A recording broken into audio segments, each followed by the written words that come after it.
국민연금을 받기 시작할 수 있는 나이는 현재 만 63세로 만 65세가 될 때까지 단계적으로 늦어지는 중입니다. 하지만 예나 지금이나 직장을 떠나서 은퇴하는 나이는 크게 변함이 없죠. 그러다 보니까 연금 수령을 앞당기는 조기 수급자가 처음으로 100만 명을 넘었습니다. 문제는 이 경우에 연금 수령액의 적자는 손해를 감수해야만 한다는 겁니다. 오정인 기자. 네, 오정인입니다. 네, 그러니까 손해를 볼 걸 알면서도 어쩔 수 없이 당겨받는 사람이 그만큼 많다는 거죠. 그렇습니다. 올 들어 6월까지만 봐도 100만 3천 명에 달했습니다. 2020년 67만 4천 명에서 꾸준히 증가하고 있는 건데요.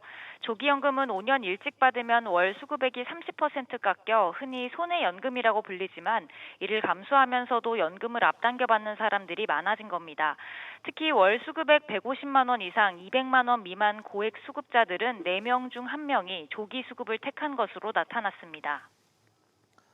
이게 받아야만 하는 입장에서는 참 야박하다 싶을 텐데 이런 와중에 최근에 기금의 투자 성과는 나쁘지 않습니다. 그렇습니다. 국민연금기금은 사상 처음으로 총 자산의 절반 이상을 주식에 투자하며 기금 고갈 시점을 늦추기 위한 공격적 투자 전략을 펴고 있습니다. 국민연금이 보유한 미국 주식만 봐도 550여 개 종목에 달하는데요. 최근 석 달 사이 평가이익이 167조 원에서 186조 원으로 18조 7천억 원 늘었습니다. 국민연금공단은 1,200조 원이 넘는 기금을 굴리고 있는데요. 전문성과 효율성을 높이기 위해 투자 컨트롤 타워를 이원화하는 방향으로 대대적인 개편을 계획하고 있습니다. SBS 비즈 오정인입니다.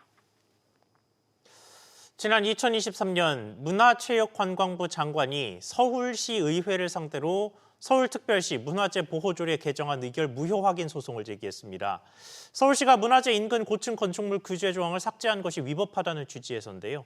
대법원은 오늘 2년 만에 판결을 내렸습니다. 김한나 기자. 네, 김한나입니다. 대법원은 누구 손을 들어줬습니까? 네, 대법원은 문화유산 인근 규제를 완화한 서울시 조례 개정이 적법하다고 판단했습니다. 서울시의회가 문화재 보호 조례를 폐지하면서 대체 입법한 서울시 국가유산 보존 및 활용에 관한 조례가 유효성을 인정받은 건데요. 이에 100m로 규정된 역사문화환경 보존지역 이외 구역에 대한 규제가 사라지게 됩니다. 이번 재판은 단심으로 대법원 선고 즉시 확정됩니다. 서울시는 지난달 30일 세운 차구역 높이계획 변경을 골자로 한 세운 재정비 촉진지구 및 차구역 재정비 촉진계획 결정을 고시했는데요. 이에 따라 세운 차구역의 경우 최고 높이 142m에 이르는 고층 건물이 들어설 수 있게 됐습니다. 대법원이 서울시 의회 손을 들어주면서 종묘 맞은편에 있는 세운 차구역 재개발 사업에 속도가 붙을 전망입니다. 이번 갈등은 어떻게 시작됐습니까?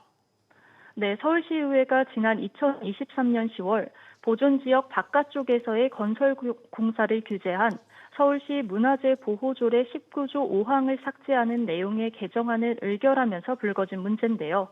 해당 조항은 보존지역 범위를 초과하더라도 건설 공사가 문화재에 영향을 미칠 것이 확실하다고 인정되면 문화재 보존에 영향을 미치는지 여부를 검토한다고 규정합니다. 당시 서울시의회는 이 조항이 상위법인 문화재보호법보다 포괄적인 과도한 규제라고 봤는데요. 그러나 당시 문화재청은 협의 없이 해당 조항을 삭제한 것은 문화재보호법 위반이라고 맞서면서 소송이 시작됐습니다. SBS 비즈 김한나입니다. 관세 불확실성에 허덕이던 우리 경제가 예상보다 강했던 수출과 미국과의 협상 마무리 등에 힘입어 점차 회복될 거란 기대가 커지고 있습니다. 해외 주요 투자은행들이 내년 한국의 경제 성장률 전망치를 잇따라 2% 위로 높이기 시작했습니다. 최나리 기자. 네, 최나리입니다. 네, 해외 IB들의 우리 성장률 내년 전망치 평균적으로는 어떻습니까? 네, 국제금융센터에 따르면 주요 투자은행 8곳이 제시한 한국 실질 국내 총생산 성장률은 지난달 말 평균 1.9%입니다. 한 달 전보다 0.1%포인트 높아졌습니다. 뱅크 오브 아메리카만 1.6%를 전망했고 나머지 7곳은 한국은행이 지난 8월 제시한 내년 성장률 전망치 1.6%보다 높은 수치였습니다. 구체적으로는 시티가 기존 1.6%에서 2.2%로 전망치를 대폭 높였고요. 시티를 비롯해 JP모건과 골드만삭스도 나란히 2%대 성장을 전망했습니다. 올해 성장률 전망치가 평균 1%로 유지된 만큼 향후 1년 사이 성장률이 배 가까이 상승할 것이라는 겁니다. 네, 성장률 전망이 이렇게 높아진 배경은 뭡니까? 네, 미국 관세 인상에도 우리 경제 버팀목인 수출 증가세가 반도체와 자동차를 중심으로 크게 꺾이지 않을 것이란 분석입니다.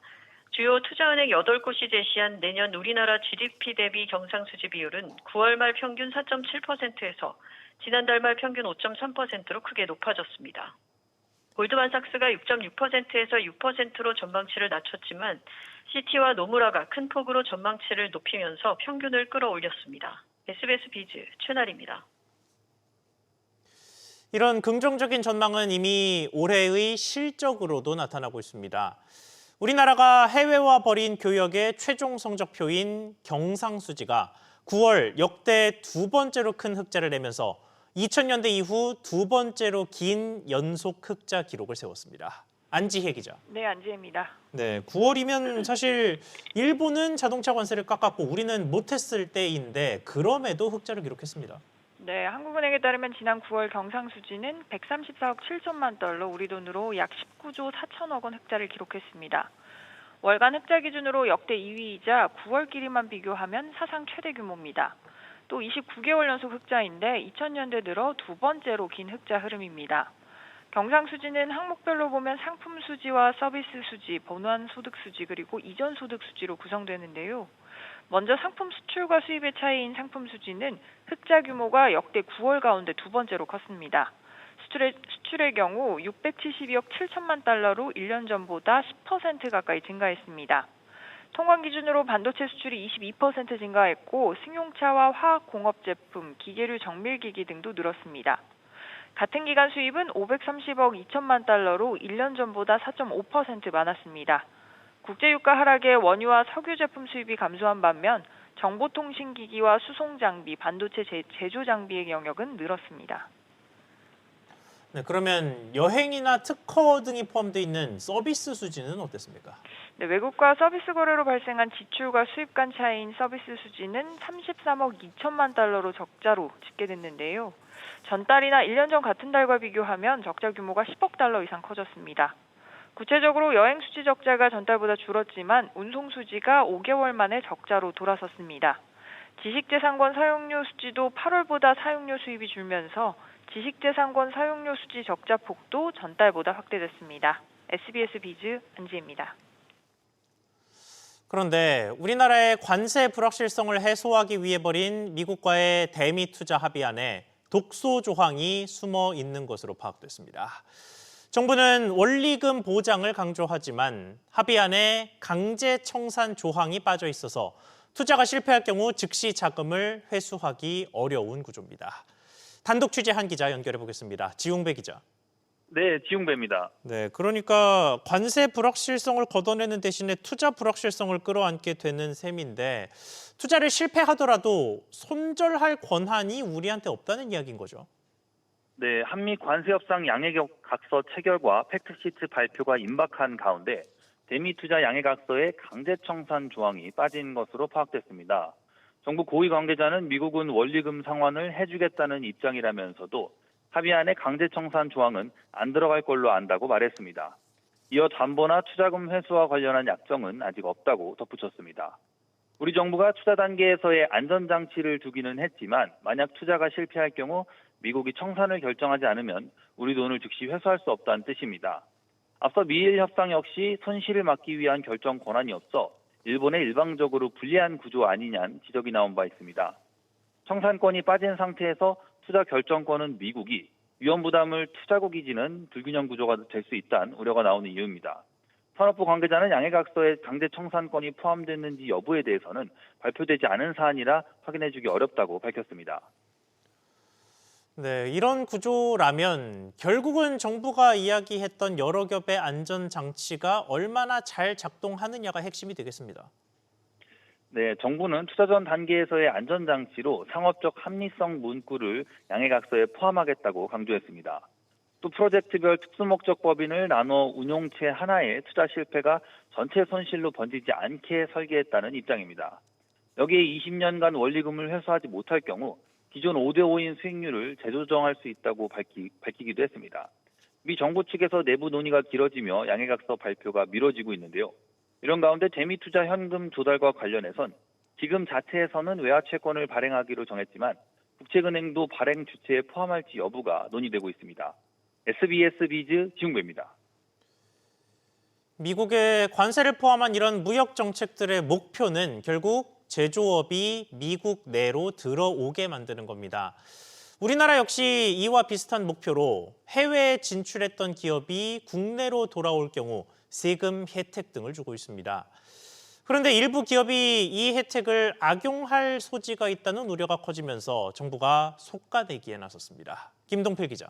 네, 김동필입니다. 네, 어떤 식으로 속가내겠다는 겁니까? 네, 주요 요건 중 하나인 해외 사업장 축소 규정을 명확하게 하고 요건도 강화하기로 한 건데요. 산업부는 해외 진출 기업의 국내 복귀 지원에 관한 법률 시행 규칙 일부 개정안을 어제 입법 예고했습니다. 우선 유통기업 지원을 신청한 기업들이 실제로 해외 사업장이 축소됐는지 확인을 강화한다는 내용이 골자입니다. 현재는 매출의 감소로만 판단하고 있는데 이것만으로는 업황에 따른 일시적 감소인지 실제 축소인지 확인하기 어렵기 때문입니다. 이에 직접적인 구조조정이 있었다는 점을 증빙하도록 했습니다. 구체적으로 생산 설비의 매각이나 일부 시설의 폐쇄, 매각 여부, 장기 외부 임대 계약 여부, 인력 구조조정 등 기준도 충족해야 유통기업 지원을 받을 수 있습니다. 네, 실제로 관련된 우려, 그러니까 허수 기업들이 나타나고 있습니까? 네, 올해 9월까지 유통기업 취소 사례는 14건으로 역대 최대를 기록했는데요. 박지혜 의원실에 따르면 올해 가장 많은 취소 이유는 계획 미이행이었습니다. 신청했다가 초래하는 기업이 그만큼 많았다는 뜻인데요. 특히 올해는 관세 불확실성을 이유로 유통기업 지원 요건을 완화하고 투자금 지원 비율도 10%포인트씩 올리는 등 지원을 강화한 상태이기도 합니다. 산업부 관계자는 유통기업 보조금 지원율이 굉장히 높아진 상황에서 악용 소지를 없애기 위함이라면서 유통기업을 지원을 강화하는 기조는 유지할 것이라고 말했습니다. SBS 비즈 김동필입니다. 자영업자가 세무조사를 받다가 공무원의 갑질을 겪었다는 이야기 한 번쯤 들어보셨을 겁니다. 내년부터는 이런 부당한 상황이 크게 줄어들 것으로 보입니다. 세무조사에 감시자 참관을 요청하는 제도를 사용할 수 있는 사람들이 대폭 넓어집니다. 박규준 기자. 네, 박규준입니다. 네, 여기서 참관하는 감시자는 국세청의 공무원인데 이 제도 신청하는 기준 자체를 없앤다는 거죠. 그렇습니다. 자영업자 등이 참관 신청을 하면 이 납세자 보호 담당관이 현장에 가서 이 세무조사가 적법 절차에 따라 진행되고 있는지 등을 들여다보는데요. 이 참관 신청을 할 수 있는 연간 수익금의 기준이 있었는데 이 기준 자체를 없애겠다는 겁니다. 현 국세청 훈령을 보면 참관 신청 대상 제한은 이 개인 사업자는 연 수익 금액이 10억 원 미만이어야 되고 법인 같은 경우는 20억 원 미만만 해당이 되는데요. 원래 상위 규정인 국세기본법 시행령에는 이 신청 기준이 봄에 6억 원 이하 등으로 더 낮다 보니까 22년 훈령으로 이 말씀드린 것처럼 10억 원, 20억 원 미만 등으로 올려놓은 겁니다. 그럼에도 불구하고 신청 대상자가 극히 적고 법이 정한 기준을 초과한 상태로 훈령을 유지하는 것도 바람직하지 않아서 제도 개선에 나서게 됐다고 국세청은 설명했습니다. 네, 그런데 액수를 조정하는 게 아니라 아예 폐지를 하면 대기업들도 이 제도를 쓰게 됩니까? 그렇습니다. 그래서 이 기재부와 국세청 같은 경우에는 일단 이 국세기본법 시행령상 수익금의 기준 자체를 없애는데 이 국세청장에게 기준 결정 권한을 위임하는 방향으로 가닥을 잡았는데요. 기재부는 아예 신청 대상 기준을 없애자는 입장인 반면에 국세청은 이 경우 제도 취지에 어긋나게 대형 기업들도 혜택을 볼 수 있으니까 청장에게 신청 기준 권한을 위임해 줄 것을 건의한 걸로 알려졌습니다. 이에 따라서 국세청은 세무조사 참관 신청 기준의 상한선을 두되 현 기준인 연수익금의 10억 원 미만보다는 대폭 끌어올린다는 계획입니다. SBS 비전 박규준입니다. 주식시장의 불법 공매도를 막기 위한 제재 수위가 높아지고 있습니다. 불법 공매도가 적발되면 부당이득에게 6배까지 철퇴를 맞을 수 있는데요. 한국거래소도 압박을 강화했습니다. 신다미 기자. 네, 신다입니다. 네, 한국거래소는 불법 공매도에 대한 압박 수위를 어떻게 올린 겁니까?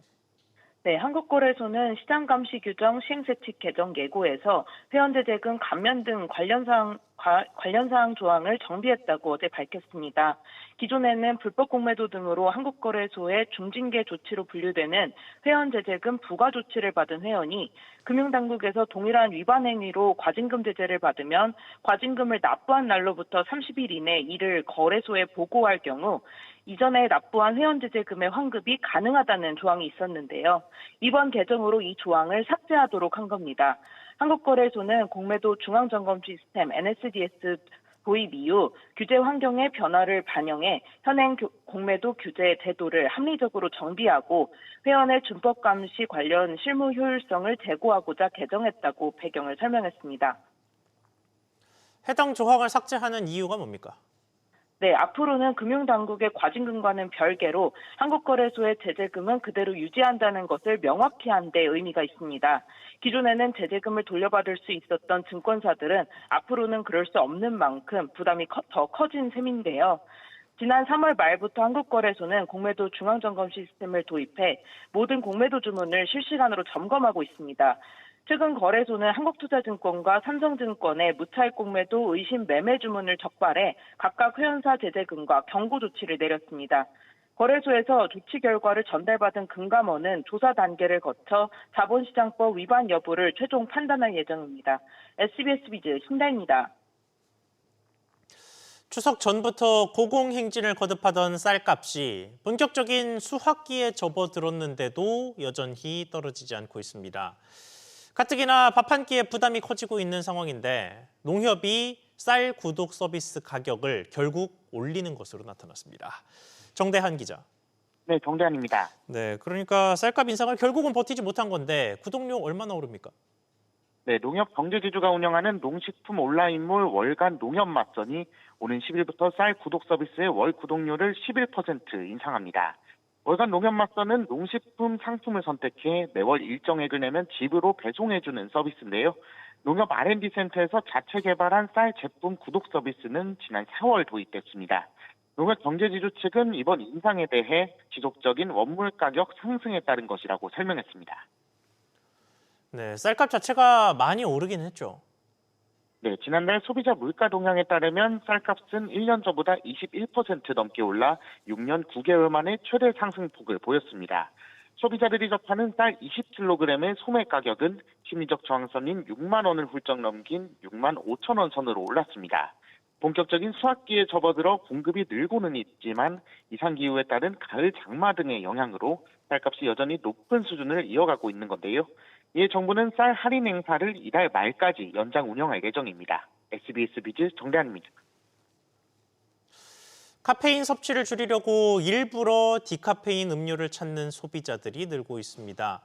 그런데 디카페인이 카페인 0을 뜻하지는 않는다는 것 알고 계셨습니까?